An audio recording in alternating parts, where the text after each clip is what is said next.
ठीक है।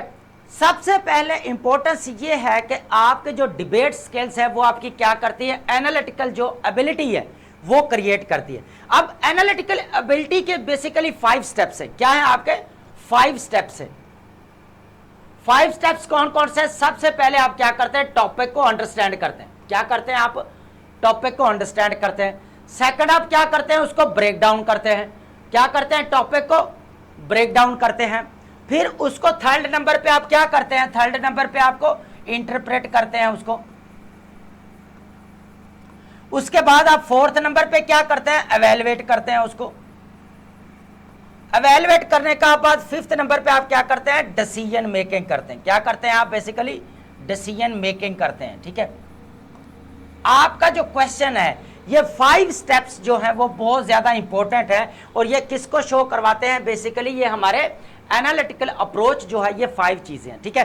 तो ये चीज होती है एनालिसिस एबिलिटी जो है आपकी डिबेट स्किल्स की, वो मेन एग्जाम्स के अंदर आपके एनालिटिकल जो हम अप्रोच की बात करते हैं बार बार, किसकी, एनालिटिकल अप्रोच की बात करते हैं हम बार बार, तो बेसिकली वो ये वाली है हमारी। ठीक है।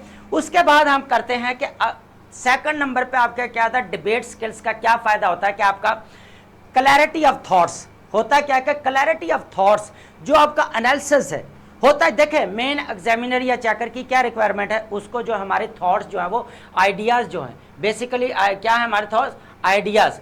आइडियाज की जो क्लैरिटी होनी चाहिए, क्या होनी चाहिए, आइडियाज की क्लैरिटी होनी चाहिए। और बड़ी वो एग्जामिनर की ये जो कह ले कि बेसिक रिक्वायरमेंट है, क्या है हमारी बेसिक रिक्वायरमेंट है कि आपके अंदर जो है वो होनी चाहिए, कौन सी एबिलिटी होनी चाहिए, वो clarity of thought to convey the idea. ठीक है। आप कैसे जो है वो आइडिया कन्वे करेंगे, उसकी जो है वो आपके पास स्किल होनी चाहिए। तो ये इंपॉर्टेंस समझ आ रही है कि ये क्या होती है आपके, आप समझ आ रही है। उसके बाद हम बात करेंगे परसुएसिवनेस। अगर आपने कोई क्वेश्चन अटेम्प्ट किया, फॉर एग्जाम्पल यहां पे इसका मतलब होता है कन्विंस करना। क्या होता है हमारा, बेसिकली कन्विंस करना। अगर आपने देखें, अगर आपको परसुएसिवनेस अगर डिबेट स्किल्स में आती है, तो आपका जो क्वेश्चन है, जो आपका ऐसे लिख रहे हैं, वो आप इजीली जो है एकेडमिक चेकर को इंप्रेस कर सकते हैं, उसको एक्सप्रेस करके आप कन्विंस कर सकते हैं कि मेरा जो आइडियाज़ है, मेरे जो आर्गूमेंट्स है, मेरा जो एनालिसिस है, मेरा डिस्कोर्स है, मेरा नॉलेज है, वो बिल्कुल कॉम्प्रिहेंसिव है और फैक्ट बेस्ड है, रिसर्च बेस्ड है। और उसकी बेस पे आप क्या करते हैं, उसको कन्विंस करते हैं या परसुएसिव करते हैं। और ये डिबेट स्किल्स की क्या है, इंपॉर्टेंस की बात हो रही है। उसके बाद अगर ये तीनों चीजें आपके अंदर हैं, तो सबसे पहले होता क्या है, देखें मेन एग्जाम्स के अंदर होता क्या है, स्टूडेंट जाके कॉन्फिडेंस जो है वो शटर हो जाता है, उनकी प्रेजेंस वहाँ पे नहीं रहती, वो प्रेजेंस कहीं और पे चली जाती है कि मैं ये काम कर लेता, मैं वो पढ़ लेता, इस तरह मैं क्वेश्चन अटेम्प्ट कर लेता, पहले प्रैक्टिस कर लेता। अब ऑन द स्पॉट जो है वो आप रिग्रेट जो फील होता है वो होता है। ठीक है। लेकिन आपने जो क्लैरिटी ऑफ थॉट्स है, परसुएसिवनेस है और आपको एनालिसिस है, ये आपके अंदर क्या करते हैं, बेसिकली ये आपके अंदर कॉन्फिडेंस पैदा करते हैं कि आपने मेन एग्जाम के अंदर बैठकर कॉन्फिडेंस को जो है वो शैटर नहीं होने देना। देखें अगर आपके अंदर कॉन्फिडेंस है, आपका एनालिसिस जो है वो स्ट्रांग है, आपके क्लैरिटी ऑफ आइडियाज हैं, आपको कन्विंस करने का पता है, तो अगर आपको क्वेश्चन के 3 और 5 पॉइंट्स भी आते हैं तो मोर देन इनफ है एक क्वेश्चन को अटेम्प्ट करने के लिए और एक अच्छा स्कोर लेने के लिए। लेकिन हमारा प्री कंडीशन क्या है, उसके लिए हमारे पास पहले कॉन्फिडेंस होना चाहिए और प्रेजेंस होनी चाहिए। जब हमारे मेन एग्जाम के अंदर होता क्या है, स्टूडेंट्स के सामने जब पेपर आता है तो स्टूडेंट्स एकदम से जो है वो शॉक्ड हो जाते, सरप्राइज्ड हो जाते हैं कि आप तो ब्लाइंड हो गए हैं, आप तो मुझे कुछ भी ना। मोस्टली जो है वो ऐसे के पेपर में ऐसा होता है। ठीक है।